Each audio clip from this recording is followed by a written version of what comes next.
Messieurs, chers téléspectateurs, nous allons interrompre le programme de la radio et de la télévision nationale tchadienne pour recevoir le porte-parole du gouvernement, Abdrahmane Koulamalla. Monsieur le ministre, les riverains de la présidence ont écouté des échanges et des tirs.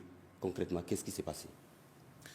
Alors, ce qui s'est passé est une attaque de 25 assaillants, 24 plus précisément, une sorte de ramassis de bandes nickelées qui sont venus avec des armes, des coupe-coupe, des couteaux.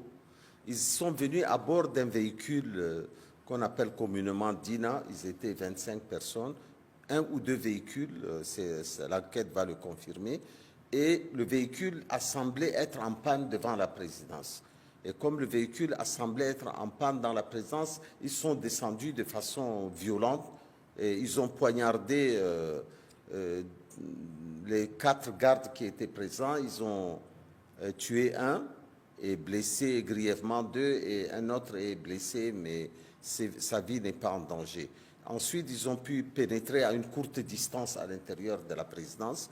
Et un des gardes a commencé à tirer et ça a réveillé la vigilance des autres gardes postés tout autour et ils ont été très facilement maîtrisés.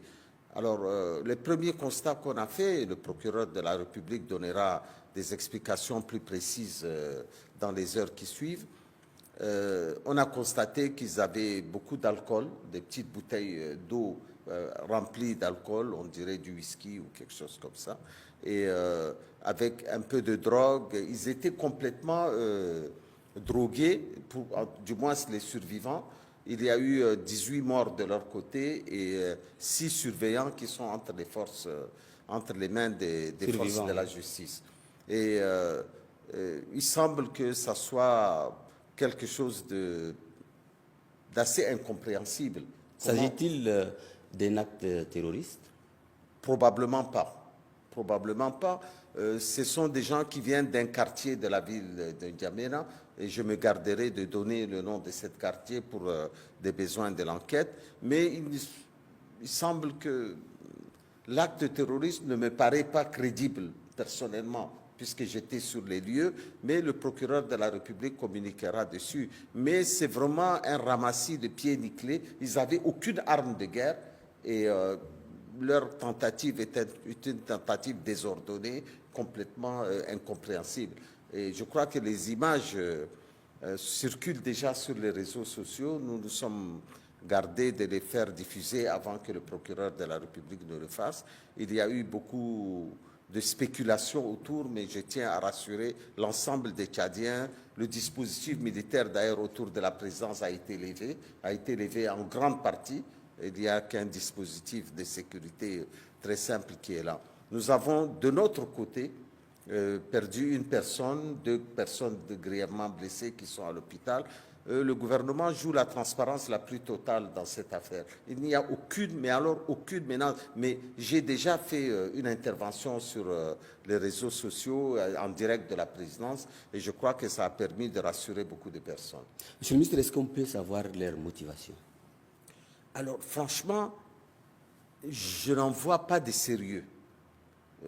Moi, j'ai vu beaucoup de gris-gris sur eux. Probablement, on leur a dit que les armes à feu n'ont aucun effet sur eux. Manifestement, ce n'est pas le cas.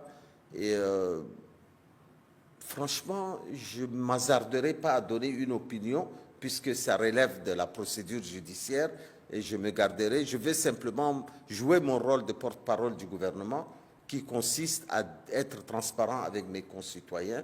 Et le président de la République, le maréchal Mamad Idriss Déby, a tenu à ce qu'on vienne donner et rassurer sa population, rassurer son peuple que c'est une attaque qui est complètement désespérée. Ni les institutions de la présidence de la République, l'institution présidentielle, ni les autres institutions de la République, ni aucune menace ne pèse actuellement sur le pays. Il ne faut pas entrer dans des spéculations qui n'ont pas lieu d'être.